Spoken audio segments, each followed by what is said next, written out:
Good morning. I'm Pete Podell, the Director of Anne Arundel County's Office of Emergency Management. I'd like to welcome our viewers to the first installment of Continuity Corner. Continuity Corner is a joint effort between Ready Chesapeake and the Office of Emergency Management.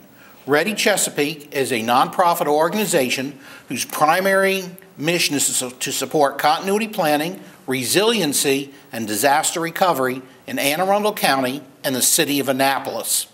The Office of Emergency Management is the element of county government that coordinates the response of local, state, federal, and private agencies during an emergency. We are responsible for developing and implementing the county's comprehensive emergency management program. One aspect of our emergency management program is to prepare businesses to cope with the effects of disasters or other emergencies. Supporting business continuity planning is just one of the things that we do. What makes it important are a couple of things. Across the county, the private sector owns about 85% of the critical infrastructure and key resources. So working together with the government is vital to ensure that these resources remain available. Small business is an economic driver of the county. It behooves all of us to minimize the effects that a disaster or emergency may have upon a business. That is why Ready Chesapeake and the Office of Emergency Management have teamed up to produce Continuity Corner. In our first episode, we will discuss the basics of business continuity, what it is, why it's important, the role of Ready Chesapeake and emergency management, and some of the resources that a business owner can turn to for assistance. In future episodes, we will provide in-depth coverage on some of the specific elements and techniques supporting business continuity. As I said, I'm the Director of the Office of Emergency Management. I'm both a certified emergency manager as well as a certified business continuity professional. I am fortunate enough to be joined by two members of Ready Chesapeake's Board of Directors. Barry Tollinger is a faculty member teaching in the Homeland Security and Criminal Justice Institute at Anne Arundel Community College. Barry was just elected as the president of Ready Chesapeake.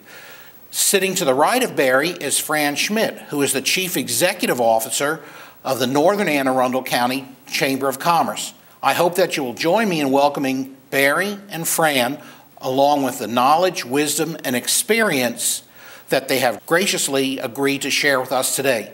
Barry, could I please start off by asking you the first question? Sure, Pete. That being, what is business continuity? Well, Pete, first, thanks for having us. Fran and I join you this morning for the kickoff session of this. Business continuity falls under several different definitions. Some people approach it with different terminology, but essentially it consists of three major areas. I'd like to talk about each one of those for a second. Resiliency, and resiliency to a lot of people means different things, but it's the ability to bounce back from something. You'll hear terms such as a resilient nation. Can we take a major blow from a terrorist attack or something else and recover from it? So being resilient is very key for any business. The second part of that, which is very critical, is having contingency plans that would allow you to go to let's go with recovery first, because assuming that something does happen, the recovery phase can be critical. And if you have a disaster, there are four major phases in the emergency cycle, as you well know. Trying to have the recovery phase can vary in length, and it can sometimes be outside your control. So if you're a prepared business, you're going to have thought about what you need to get your services back online, keep your customers coming back, get your employees prepared. So that is very critical to the process. And third is having the contingency plans that will enable you to, in the county and in my teaching at Anne Arundel Community College, we teach the all hazards approach. Anything can happen. It can be a natural disaster. It can be a man-made accident that causes something. It's certainly, we live in an area where winter storms are prevalent. There's areas that people don't think of as having major disruptions to their business, but it doesn't take much to knock you offline and put you out of business. And if you're not prepared for it, it makes recovery that much more difficult. It's certainly understandable. Fran, why is this important? Well, as you know, there's about 18,000 small businesses in Anne Arundel County. Making some basic business continuity plans could very well make a difference in whether your business can survive an emergency. And it doesn't matter if it's property loss, if it's disruption to your business. Anything that can hurt your business can shut you down and you may not be able to reopen. So in the worst case scenario, that's what happens, and we've seen that in some of the small businesses in our area. So there's a lot of simple things that business owners can do. And really, if you think about it, isn't it worth taking a little time and effort to complete a resiliency plan? I would think so. Most businesses actually do a business plan. When you start out, you have a business plan. You know what your goals are, what your objectives are. Really, as part of that, should be a resiliency plan, what you do in the worst case scenario. You know, that sort of answered a little bit of my next question, and that was, I think a lot of the members of the audience are wondering, what can this do for me as a small business owner? Well, it can do a lot of things for you, but really, primarily, it minimizes your losses associated with a disruption to your business. You know, there's a lot of things that can cause a disruption. You and I talked about a shortage in the electrical system that could shut your business down.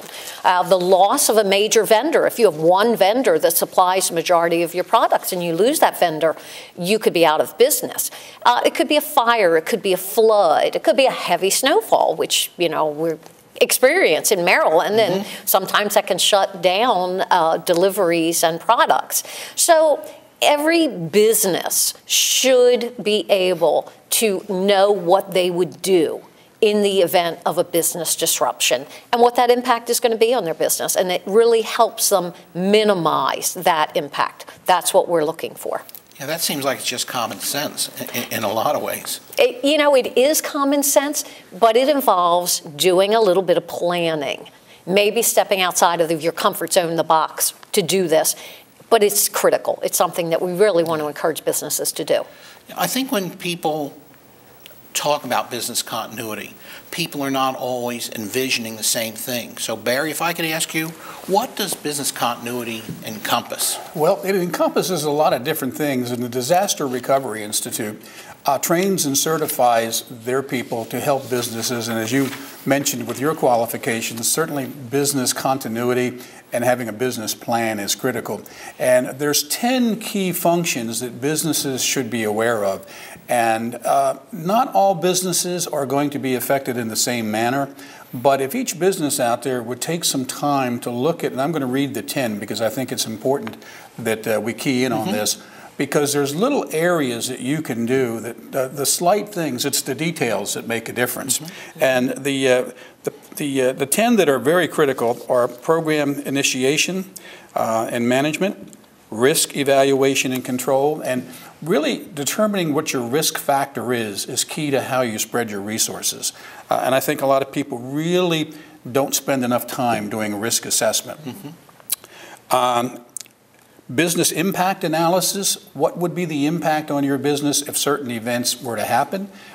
You can game tabletop scenario that. The city of Annapolis does an exercise every year, and I think 2 years ago they did, if a mythical tornado were touched down in the business section of Annapolis, what would be the consequence of that?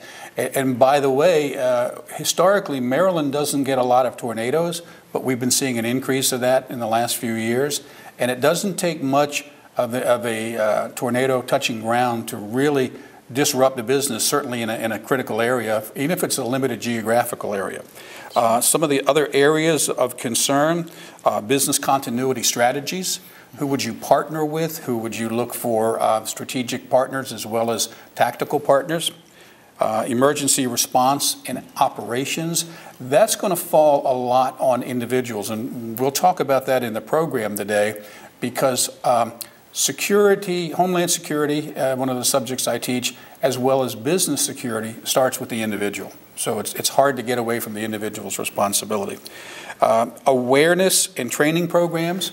Certainly, businesses need to train their employees and be aware of the possibilities. We're in a very dynamic part of the country.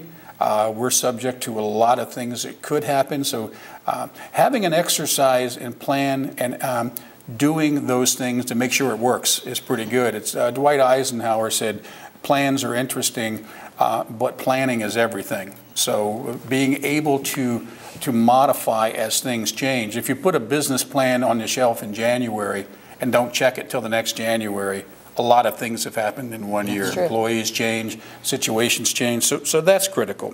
And as I referenced, business continuity plan exercise, audits and maintenance, very critical part of the components of the 10.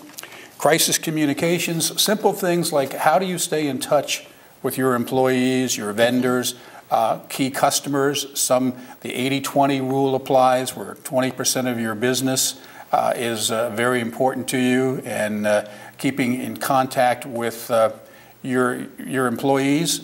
How are they faring in a disaster? Are they going to be able to, your business may be intact, a physical building, but if your employees can't get to work or they're at home taking care of other problems, there's critical things that involve there. Do you have to shelter them in place for a certain period of time?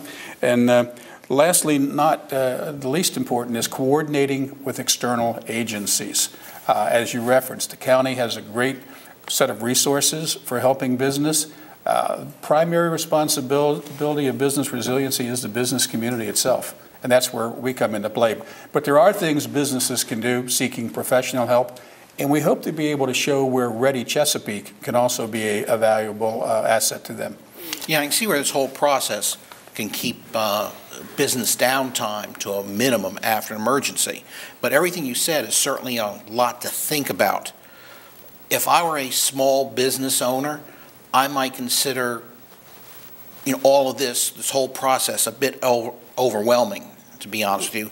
What do I actually need to do to address when I do business continuity planning for a small business? Well, and that can change by several things. If you're looking at a big business, interesting figures that we can look at, if you take an Amazon.com, where they're spread out over the country, they do about $36,000 a business per minute.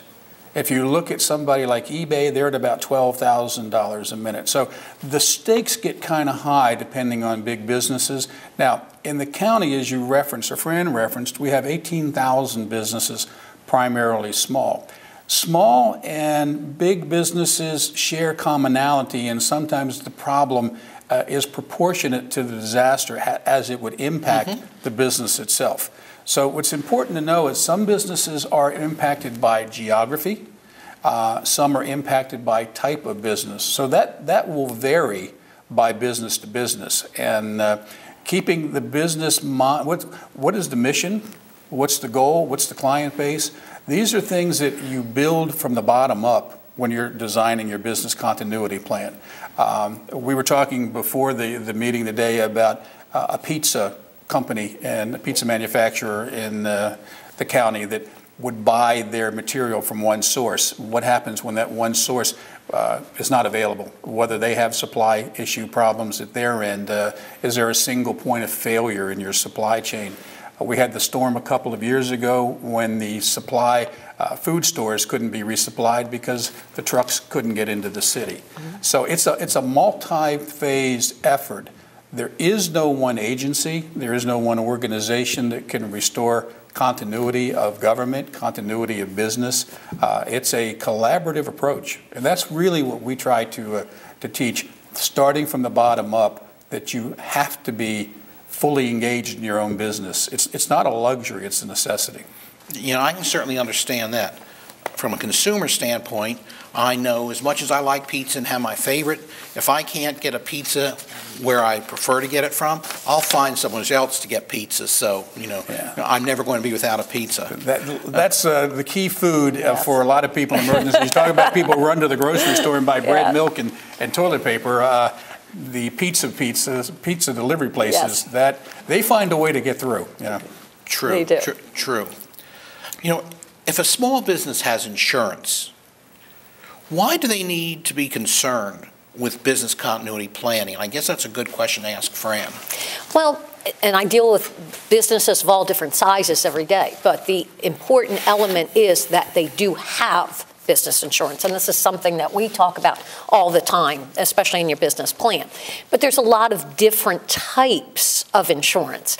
And sometimes, as Barry was saying, with visiting your business plan, if you put it on a shelf and you don't look at it from year to year, you need to review your insurance coverage. You need to know what your coverage is. And when you're doing your continuity planning, you need to have information about what type of insurance do you have. Most common business insurance is they have insurance for their property, they have liability insurance, their vehicles are covered, they most likely have health care for their employees. But do you have business interruption insurance?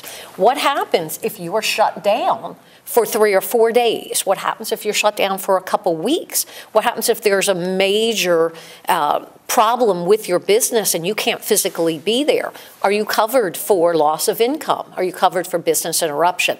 So there's a lot of things that people need to look at, and that's one of the reasons that we suggest this planning. And definitely involve your insurance agent as this. We're not saying that we want people to go out and spend a lot of money, but what we're saying is an ounce of prevention, and possibly including business interruption, loss of income as part of your insurance policy might save you a lot of grief if something happens. There isn't one approach for everybody, that people have to make an informed decision on what type of insurance would be appropriate for them to cover or to cover for their business. That's true. Pete, you represent a government organization. How do you do business continuity planning? Well, in general, governmental organizations go through a similar process as business continuity, and it's known as COOP, or Continuity of Operations. A lot of the same processes are used, and the goal is the same, to keep the organization up and running. But there are some differences. Having a COOP plan is usually mandated by the elected official of a jurisdiction, whether it be a city, a county, the federal government. Where having business continuity planning is not mandated in most cases for an independent business, especially small businesses. But however optional it is, it's very important. One example of a difference between the public and private sector is that the reputation or brand is really paramount to a business. In the public sector, we really aren't worried about maximizing a revenue stream to protect, our brand during a damage. So, we don't have to worry about that type of loss.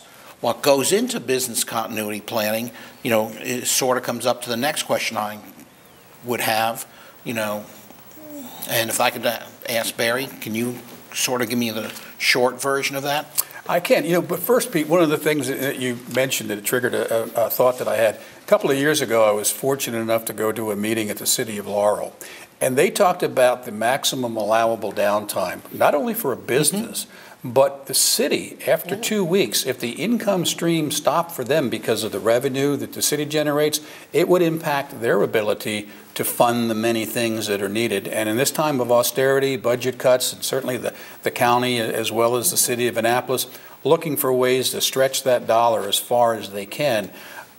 Those are areas, that's why the partnership and the joint working together is very critical. And to your point about the continuity part, there's things that I think a lot of people don't consider. What happens if a sprinkler goes off in your building? You might have insurance that covers your inventory or your hardware, your computers and stuff, but does that address some of the things that we talked about earlier with contingency planning? Where do you operate as a backup location? How do you get those services? Prior to joining the community college, I was in the corporate world for 38 years. And I ran a very large national call center in Redding, California. We had 83 employees. And we partnered with a emergency backup company in Sacramento, where we had all of our documents sent overnight, our backup tapes. We had a customer service center that we could have gone to operate. And we were looking at we serviced all of the United States. We had 400 distributors. So it was trying to think what happens if there's a major problem in our part of the country. There's little things that power backup. If you're in a building that you lease from and you're a small business and there's no backup generator, can you have a restoration of power in a short time? We were meeting with one of the gentlemen from BG&E this morning on our board, at a board meeting, and the question was asked about down power lines in the current weather situation. And it was significant to hear that 40,000 lines across the whole BG&E platform were impacted by the storm and the high winds. Now, if you're without power, there is a protocol for restoring that. And Ready Chesapeake had a seminar in the summer that we ran, and BG&E was the host of that, talking about how is power restored.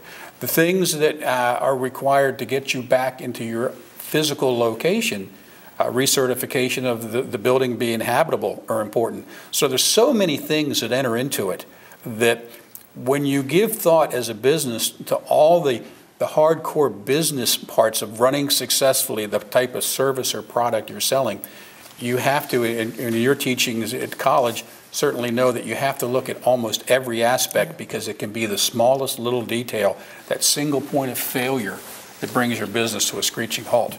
And then getting started again is not just flipping the switch. You know, where you just said detail, and the phrase, the devil is in the details. Heard that many times. Is what comes to mind for me. And I don't think small business owners really are experts, nor should they be, in business continuity. Right. They need somebody to help guide them through this process, give them the very short version, tell them what's a good return on their investment. So where could a small business owner go for help if they want to pursue business continuity? That's a good question. There's a lot of help, and the federal government has done a great job in the last few years. FEMA, which came under a lot of criticism over the last decade for failure to respond, is really not the first responder. They have websites, though, that will help a small business. They have software that's dedicated to constructing business resiliency plans. There are courses that EMI, which is the Emergency Management Institute, which is headquartered in Emmitsburg, Maryland. You can take online courses that are geared towards the emergency response, but things like incident command structure, if your company is big enough, and a mid-sized company, as to who's going to handle certain responsibilities. A lot of companies have started seeking help and will have business resiliency managers on their staff. Some companies will assign that as a collateral duty. But as you pointed out, it's the details. It's like any other part of your business that you have to address as to, I hope this doesn't happen, but if it does, what will our response be? So certainly the government, the county offers great resources. We hope to show the community where Ready Chesapeake is standing by to help with that education process. That's one of our main objectives and goals as a nonprofit organization, to help business even just create the awareness. And the 10 principles that I referenced earlier, getting a hold of some of them and starting to plan. There are certainly networking events, people who have been part of the programs we're going to put forward in the future, are businesses who've been through this, lessons learned from companies that have actually, you can ask your insurance people, well, how have other companies in this similar industry that I'm in, what have they had to do? What were some of the things that they ran into? So there is help. And like I say, the federal government, the state government, the county government have all been working to help the citizen and the small business understand, whether you work from home or whether you have a small 4 or 5 person shop, whether you're manufacturing something or selling a service, there are ways to learn the specifics about your business. There is no one size fits all, but a cumulative effect of 18,000 businesses has a major impact on Anne Arundel County. Yeah, I could easily see that. But moving on, you know, from what you've covered, you've talked about who could do various things and where people can go for help. And being the president of Ready Chesapeake, what exactly is Ready Chesapeake and how can Ready Chesapeake help the small business owner? Okay, that's a great question. Ready Chesapeake was founded as an offshoot, a program for Leadership Anne Arundel. And the county has had that program. I don't know how long Leadership Anne Arundel, I've been a county resident since 1997, but I'm always impressed with the quality of Leadership Anne Arundel and what it produces for its citizens. When I was on the Citizens Corps Council as a board member a few years ago, several of us said it would be great if Leadership Anne Arundel took that on as a class assignment. Well, they did, and it sort of got its own life. And Ready Chesapeake was formed by people who were in that Leadership Anne Arundel graduate program. We are a 501c3 nonprofit. We are dedicated to helping business and working with the government entities in the county and the city to get the word out to businesses that we're all volunteers. We have 12 members on the board. We're certainly looking for volunteers to help us with areas of expertise that would like to be involved in business resiliency. There's no fee for our service. We don't have a membership charge.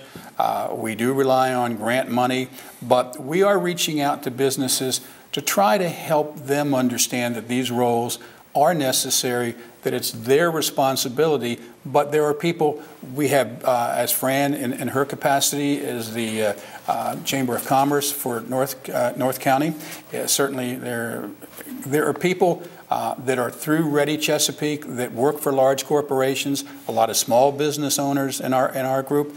We want to be able to do the things helping by developing the business continuity plans. We're working with the community college for service learning opportunities and to expand some of those programs. So Ready Chesapeake is just one of probably quite a few organizations, and it's one of these things where you can't get enough help in a disaster. Networking is key, knowing who to call. If something happens to your business, are there people out there who form this coalition? And that was really our mission when we started. And we want to keep moving forward. So this is a great opportunity to talk about that. Yeah, I've actually been faced with that situation a few times, and I can say people like yourself have come to my rescue. So I want to say, on behalf of the citizens of Anne Arundel County, thank you for not dedicating your time to one board of directors, but to two. So it's people like you that actually make a difference. When you talk about Ready Chesapeake, if I'm sitting as an owner of a small business, what can Ready Chesapeake do for the small business owner? Well, we can help link you with other people in a similar situation. We are putting together a series of continuing our what we call prep talks that we had this past summer. It was our fledgling effort to get out to the community and try to, just to educate people that there are places to go. We try to make them very easy on the schedule. They're short, about an hour, hour and a half in duration. We certainly would welcome opportunities as to what the businesses think is important, where would they need help. We are partnering, as I indicated, with the Office of Emergency Management to help bring that education to the county and to the business owners. Like again, whether it's a small in-house business, certainly that's growing a lot. We want to be able to do the public outreach. We want to do the education. We want to help with the business continuity planning. And those are some of the key areas. Fran, can you think of anything else that, from... And my role, especially representing the Chamber of Commerce, is that we want businesses to recover. Plan, respond, recover. We want you to be able to be self-sufficient to, as a business owner, know what you're going to do. And if we keep saying it over and over and over, it's planning, planning, planning, because that's something that we need to get out to everyone. And those are the four key elements. And basically that awareness, that involvement, that feeling that it can't happen here. Well, it can happen here. Yeah. We went into a lot of the county, went into contingency plans for Superstorm Sandy.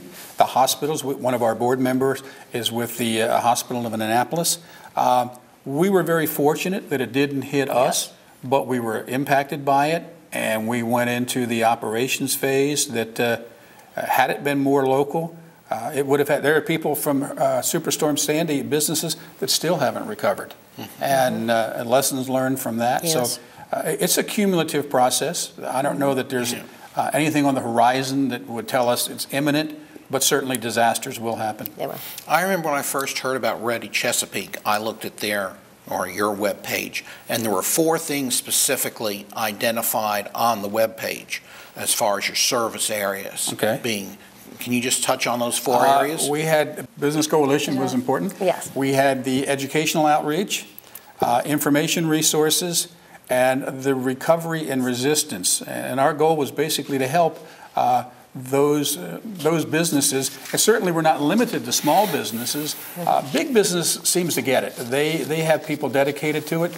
But even then, big businesses are not totally removed from having problems impact them. And there's all sorts of lessons learned from national size Hurricane Katrina that impacted business here locally. So those are the 4 goals, and we're really interested in having people join us. We're not looking for board members as much right now as we'd really like to have people reach out to us and say, how can we help Ready Chesapeake, help the county and the city of Annapolis? It's our goal to first create that awareness, and that's where we are in the process. Yeah, I know you serve both the county and the city of Correct. Annapolis, Yes. and even though my responsibility, the responsibility for my office is the county, we work very, very closely It's a great relationship. with the city Right. of Annapolis. Fran, I mean, this whole process that we've been talking about seems easy enough.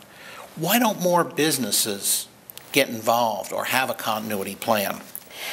I can offer an opinion on that. I really think it's because one of the biggest reasons that small businesses don't get involved with continuity planning is they don't think much about it. And as Barry said, we always in the back of our mind, yes, something can happen, but what's the likelihood it's going to happen? You know, I'm too busy running my business. I don't have time to sit down and do a plan. Well, sometimes that can hurt you. So I think the biggest part of small businesses not doing a continuity plan is they just think about it. They think it's scary, it's overwhelming, and they just need to take a common sense approach and a step-by-step approach. What are the key elements in doing a continuity plan? Certainly protecting your employees. Employees should be number 1. Your physical property should be number 2. Other things that are associated with that planning. And I think if people just took the time to sit down and look at this, and as I go back again, we encourage businesses to have a business plan. Know where your goals, objectives are, actually have a business plan. But continuity planning should be part of that business plan.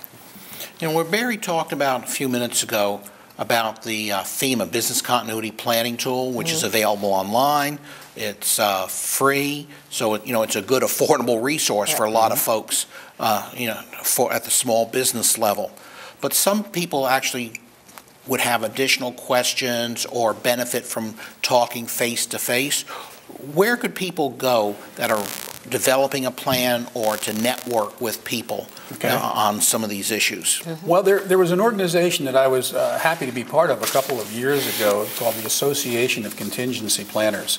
And they have a Baltimore chapter and they have a Washington, D.C. chapter. And these are people who are actually full-time, for the most part, engaged in contingency planning for their organizations. They have great guest speakers. They have a monthly meeting. It's usually on a Wednesday morning, and unfortunately it always conflicted with my teaching schedule at the college. But these are business professionals that share lessons learned. They give great topics. And one of the things about being in this involved area is that you get the opportunity to see things as they start to develop, opportunities that maybe haven't hit mainstream yet, but for some of the contingency planning, some of the latest software, some of the latest, and it doesn't always have to be software. People, if they use business intelligence about what's happening, where's the trends in their business, what are some of the things that they can expect, what are some of the dynamics that they're going to be impacted by. Certainly the Association of Contingent Planners is good. There's also the Mid-Atlantic Disaster Recovery Association, and they're among some of the best for that, with professionals for it. We are an organization that does it for volunteer work. Some people want to be associated with a professional organization, have some of their people trained. Certainly it's a reasonable way to go, and it would help them with business continuity planning. We're not a one-stop shop. We're not advocating that we're the solution to everybody's. We want to be able to point out and put people in touch with some of these other organizations, invite them to come to speak to our audiences. So we'll be doing some of the outreach for that. that's certainly a big part of what we really want to do. Okay. As we wrap up here, if I can just ask each of you one more question. And Barry, for your last question, I know some folks, still might be confused, but how does business continuity planning differ from the type of emergency planning that families do on a routine basis to prepare for storms, okay, floods, any type of hazard that might happen in their community? That's a great question. For a few years, when I first got involved in the community involvement with Anne Arundel County, I was an outreach volunteer for the county here at this office and went out and did presentations to homeowners associations and talked about the need for preparedness at the individual level. If you look at people like the Red Cross, when they respond to emergencies, the highest percentage of those is single-family disasters, be it a fire, be it something that affects an individual. We can't emphasize enough the fact that businesses that are better prepared have a better chance of survival. Families that are prepared have a better chance of survival. You can't always tell when the disaster is going to hit, what communication lines you're going to have. Certainly guidelines from the county that's available on the county website, last time I checked, about how to prepare for an emergency addresses what do you do as a homeowner, what do you do to get your family safe. You compare that and contrast it with business. Well, businesses, in a sense, are the next level of the family. In a lot of cases, those small businesses that have been together for years and years, the employees have been part of them for years, making sure they're taken care of, making sure their needs are met. If you look at some of the disasters we've had nationally, and I once again reference Hurricane Katrina, a lot of the key people involved in that were not able to answer the call of duty because they were taking care of their personal family. So whether that's law enforcement, whether that's emergency responders on the other field, businesses, if they think their daily operations, and I hate to be a negative, but if something were to go wrong today, how would I respond? If the storm that's forecasted to come out of the Atlantic, there were only a couple of minutes, I think spring's never going to get here, but followed right behind it is the start of hurricane season. Yes. So you start planning for that like the county does. You start looking at the next season ahead of it. Same thing for business. What do I do in the event of? And it's just a constant evolutionary modification and changing it as the needs come. If you get a new customer base, if you take on a new vendor, how do you incorporate that into your business plan? If you get new employees, what's their indoctrination and their orientation into the company? Do they know what to do in a disaster? And as Fran really pointed out, every business will tell you their key ingredients is their employees. Well, if that's truly the case, then making sure they're taken care of, they're part of the plan, and you have addressed their needs will help your business stay afloat. I appreciate the answer. Fran, let me ask you your last question. Okay. We've been talking mostly about business continuity so far. Can you tell me to what extent the Chamber of Commerce is involved in business continuity planning? Well, as you may know, there's 6 chambers of commerce in Anne Arundel County, independent chambers, diverse geographic areas. But every one of us works together to promote favorable business climate in Anne Arundel County and in Annapolis. It's important for us to promote. It's not only the things that we normally do, legislative advocacy, networking programs, education programs. We consider this part of business education. Anything that helps our businesses grow, survive, thrive in Anne Arundel County is extremely important to every one of the chambers of commerce. And this is a crucial part of business education, is planning, contingency planning. We want your business to survive. Mm-hmm. We want you to be able to pick up the pieces and continue in the case of an emergency. And we say it again as Ready Chesapeake, plan what you're going to do, how your response, get in your response, and then go on the resiliency part of it, recover, keep your business going. And that's what we hope, the message that we hope everyone takes away from this today. I want to thank you both for contributing to our discussion this morning. I think you're both passionate about this, and I think that that passion is going to help the businesses in Anne Arundel County. I hope our audience found what we had to say this morning both interesting and informative. But I know that just from what we touched on this morning, there's undoubtedly going to be a bunch of more questions coming out. Thank you very much for helping make Anne Arundel County and its business a more resilient place. Thank you. Thank you. Thank you. It's a great place to live and work, and we just want to do our part.